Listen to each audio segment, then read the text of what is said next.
semuanya,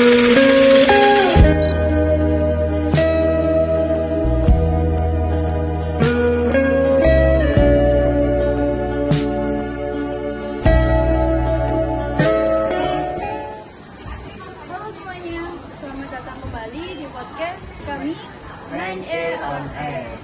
Seneng banget rasanya bisa menyapa kalian semua yang lagi santai, mungkin lagi di jalan, di rumah, atau bahkan sambil nugas. Hari ini kita bakal ngobrolin sesuatu yang sangat menarik dan relevan sama kehidupan kita sehari-hari. Topiknya adalah kebebasan informasi dan batasan penggunaannya di dunia maya. Nah, di zaman digital kayak sekarang gini, siapa sih yang nggak pakai internet? Mulai dari anak-anak sampai orang tua, semuanya terhubung. Kita bebas banget berbagi informasi, opini, dan bahkan karya kita ke seluruh dunia. Tapi di balik kebebasan itu ada juga tantangan besar. Bersama aku Sisi dan dua narasumber keren yang bakal nemenin ngobrol hari ini. Yuk sapa dulu mereka. Hai Farah, hai Latifa, apa kabar hari ini? Hai Yudi, kabarku baik banget. Dan aku excited banget sih bisa ngobrol topik ini. Karena kebebasan informasi itu kayak dua sisi mata uang. Bisa jadi berkah, bisa juga jadi bencana kalau nggak bijak. Halo juga semuanya, aku juga senang banget bisa ada di sini. Topik ini penting banget, apalagi buat kita yang hampir setiap hari bersentuhan dengan media sosial, apalagi informasi digital. Setuju banget. Jadi buat kalian yang dengerin, siap-siap ya. Karena kita bakal bahas gimana sih kebebasan informasi bisa jadi bintang di mata dua di dunia maya, dan bagaimana cara kita sebagai generasi digital bisa memanfaatkannya dengan bertanggung jawab. Sekarang ini hampir semua orang punya akses internet. Setiap detik, jutaan data dan informasi dikirimkan lewat berbagai platform, mulai dari TikTok, Instagram, dan lain-lain. Tapi pertanyaannya, apakah semua orang menggunakan kebebasan itu dengan bijak? Nah, itu dia. Kadang kita lupa kalau bebas bukan berarti sebanyak-banyaknya. Banyak banget yang asal bagikan informasi tanpa tahu sumbernya. Bahkan ada yang membaca judul langsung share karena pilihan menarik. Padahal kalau dicek isinya bisa jadi salah total atau malah hoax. Iya banget tuh ya, maksudnya sekarang kayak penyakit digital yang susah banget diberantas. Contohnya, waktu di pandemi banyak banget berita palsu yang bikin orang panik, mulai dari soal obat gaib, konspirasi vaksin, sampai berita artis yang sebenarnya nggak benar. Semua tersebar dengan orang merasa bebas memberikan apa aja. Dan yang lebih parah, kadang niatnya bukan untuk menyebar kebohongan, tapi cuma ikut-ikutan. Mungkin tuh kayak pengen lihat update, tapi nggak sadar malah bantu. Dan yang lebih parah, kadang niatnya bukan untuk menyebar kebohongan, tapi cuma ikut-ikutan. Kayak pengen lihat update, tapi nggak sadar malah bantu nyebarin hal yang salah. Benar banget. Sekarang informasi itu kayak air, ngalir terus banget. Tapi kalau kita nggak punya filter, ya bisa kebanjiran juga. Filter itu yang aku maksud adalah kesadaran dan tanggung jawab kita.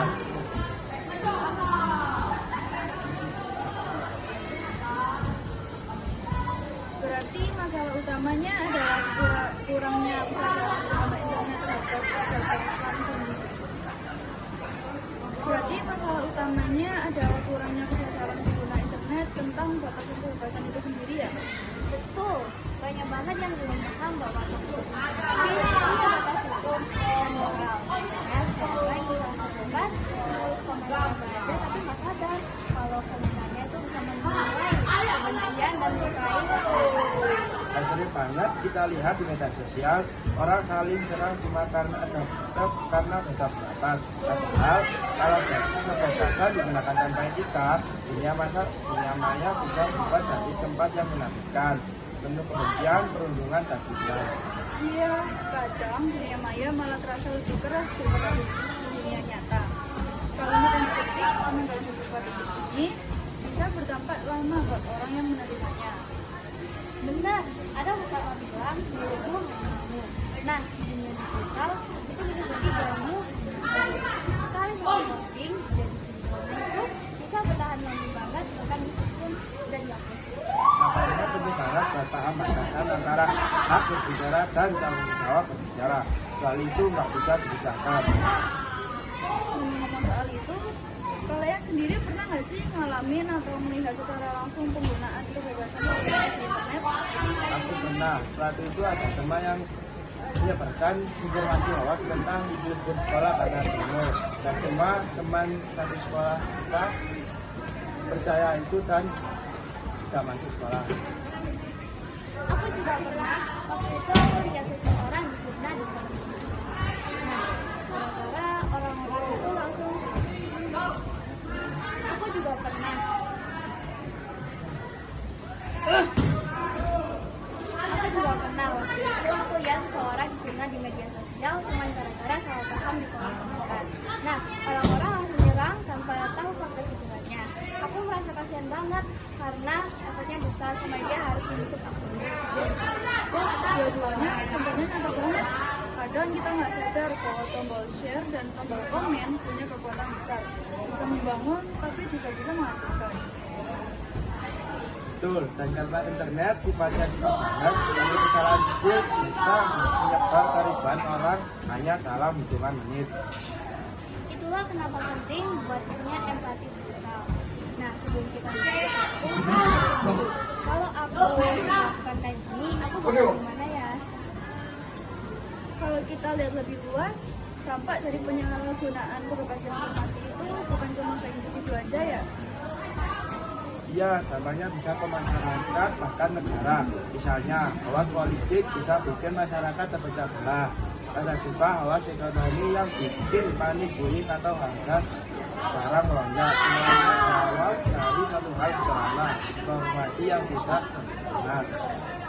Dan parahnya lagi, kalau dibiarkan terus, orang jadi susah percaya sama informasi apapun. Nah, akhirnya muncul information disorder atau kekacauan informasi. Jadi bisa dibilang kebebasan informasi tanpa tanggung jawab itu juga merusak karena dari informasi itu sendiri yaitu kebenaran.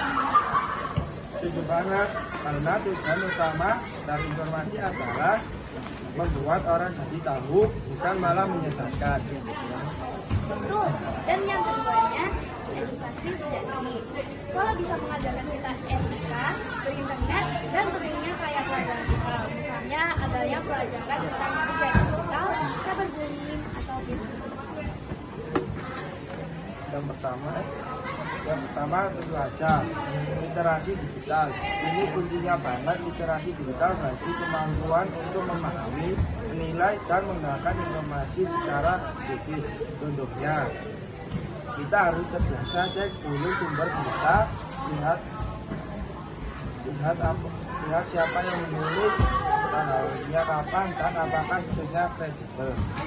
Menarik banget, jadi bukan cuma tahu cara pakai internet ya, tapi juga paham bagaimana bersikap di dalamnya. Ya, selain itu, dia juga dibuat program kampanye digital. Misalnya, hashtag seperti pikir dulu sebelum share atau netizen bijak. Kalau kampanye ini dilakukan terus-menerus, bisa mengubah kebiasaan masyarakat. Nah, jangan lupa peran pemerintah juga penting. Mereka bisa menyediakan portal informasi, berita atau mendorong media untuk lebih transparan dalam menyampaikan informasi. Kalau dari sisi individu, apa yang bisa kita lakukan? Mulai dari hal kecil dulu, misalnya jangan asal share, jangan langsung percaya, dan kalau bisa bantu luruskan informasi yang salah. Satu tindakan kecil bisa berdampak besar kalau dilakukan banyak orang. Setuju. Dan terakhir, selalu jaga etika digital.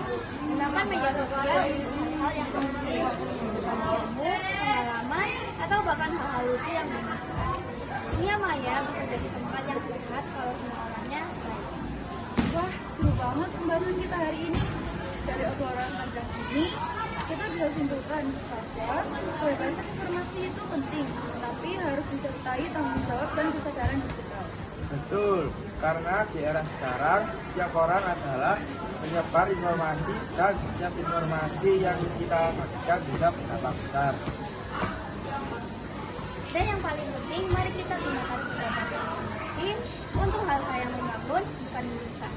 Jadikan dunia maya ruang yang menyimpan banyak hal yang positif. kasih banyak buat Farel dan Latifah atas pandangan dan pengalamannya. Dan untuk para pendengar, ingatlah kebebasan di dunia maya adalah hak kita semua. Tapi tanggung jawab menjaga kebenaran juga kewajiban kita bersama.